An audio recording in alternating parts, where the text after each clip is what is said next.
Then we'd have to have what we call macroevolution. This is where an animal changes to a different kind of animal. Nobody's ever seen a dog produce a non-dog. You may get a big dog or a little dog, but you get a dog every time. And it could be that the dog, the wolf, and the coyote had a common ancestor. I wouldn't argue about that. But they're the same kind of animal. And every 5-year-old kid knows they are. Is anybody in here 5 years old? Who's 5 or 6? Yes, sir. Way at the back. What's his name? Sal. Seth? Sal. How do you spell that? S-A-L. Sal. Okay, Sal, I want you to take a test here, buddy. Here we have a dog, a wolf, a coyote, and a banana. Which one is not like the others, Sal? The banana. Let's give him a hand. All right. Very good.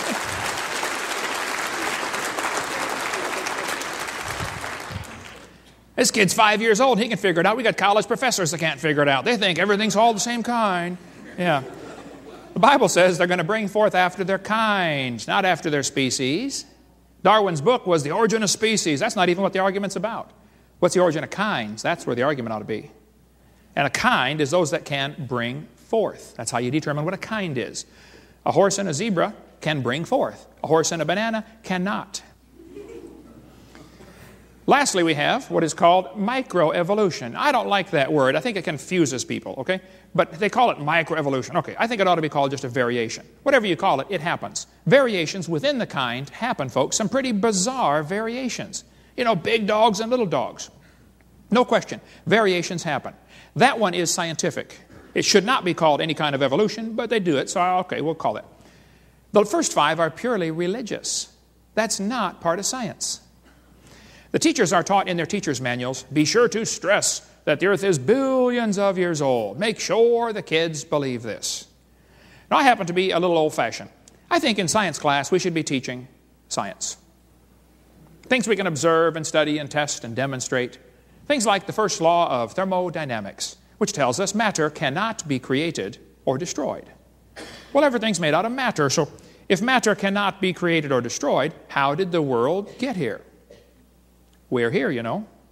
So that leaves only 2 choices.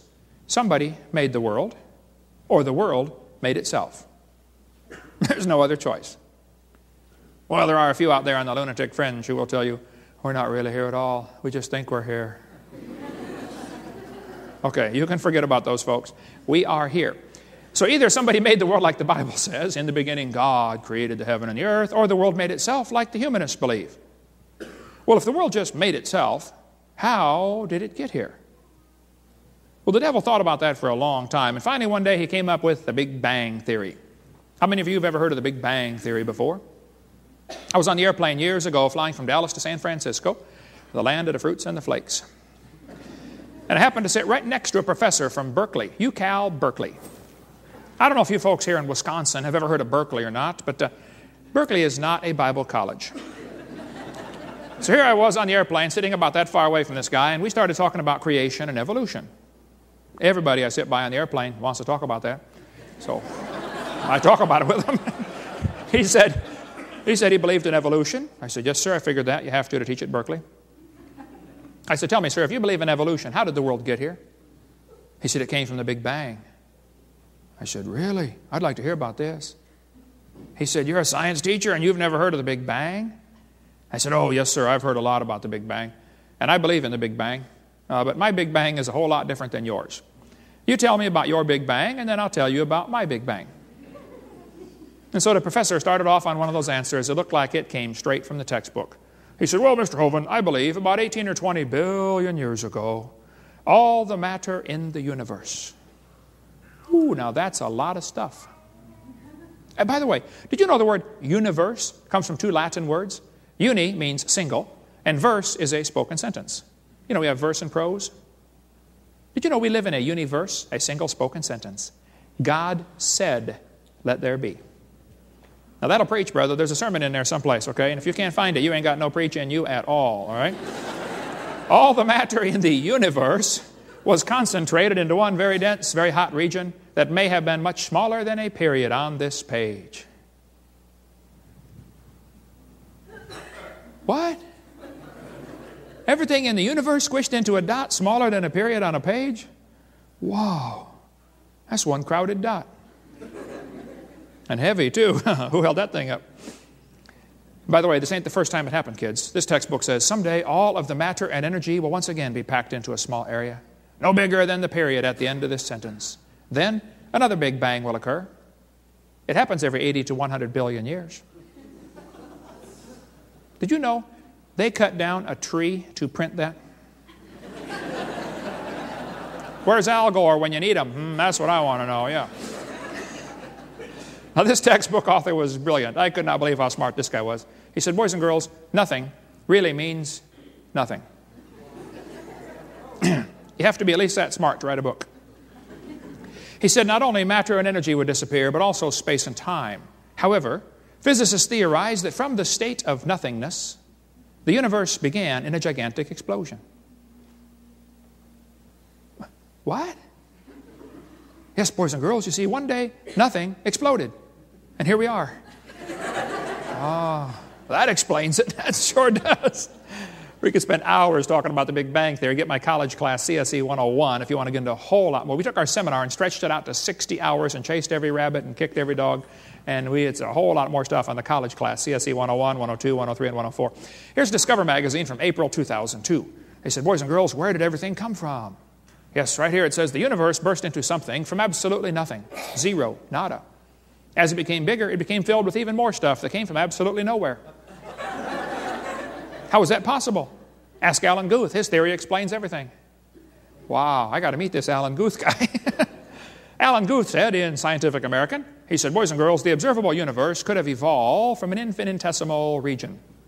In the Greek, that's a dot. He said it's then tempting to go one step further and speculate that the entire universe evolved from literally nothing. Wow. Yes, boys and girls, you see, we all came from a dot, and the dot came from nothing. They call that science and put it in a science book. I think I'd call that a fairy tale and put it in the garbage.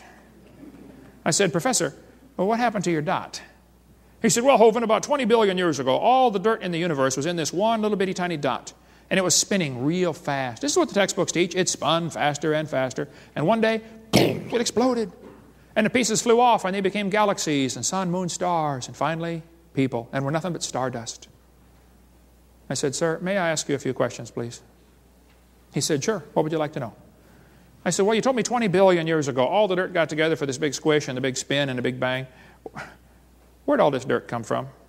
Who made matter? He said, we don't know about that. I said, okay, sir, now hold it. If I told you that I believe about 6,000 years ago, God created the heaven and the earth, then you're going to say, and where did God come from? And I don't know. But you said 20 billion years ago there was a big bang, and you don't know where the dirt came from. So basically, I believe in the beginning God, and you believe in the beginning dirt. Don't tell me my theory is religious and yours is science. Oh, no, no, no. They're both religious. Both creation and evolution are religious, but the news media and the textbooks try to make it appear as if this is an argument between religion and science. I did a debate in El Paso, Texas, and they said, religious and scientific leaders debate evolution. This is called slanted journalism. It was two religions debating each other, not science and religion. Evolution is a religion, not a science. Both views, both creation and evolution, are inherently religious. The difference is the evolution religion is tax-supported. And they couldn't survive without tax support. I've been saying for years, anybody that wants to believe in evolution should start a private school and teach those that want. Who else wants to believe in evolution? It shouldn't be funded by public tax dollars. I mean, come on, it's a religion. Nothing but a religion. And by the way, these two timelines are the same information right here. I'll be referring to this throughout the seminar. The Bible teaches that about 6,000 years ago, God made everything. 4,400 years ago, there was a flood that destroyed everything. Jesus came 2,000 years ago. That's what starts our calendar. And here we are today, year 2003. On this chart, every inch is 150 years. If I was to make the 20 billion year chart at the same scale as this one, this chart should actually be 2,100 miles long to match this scale. That would be from Pensacola to Portland, Oregon.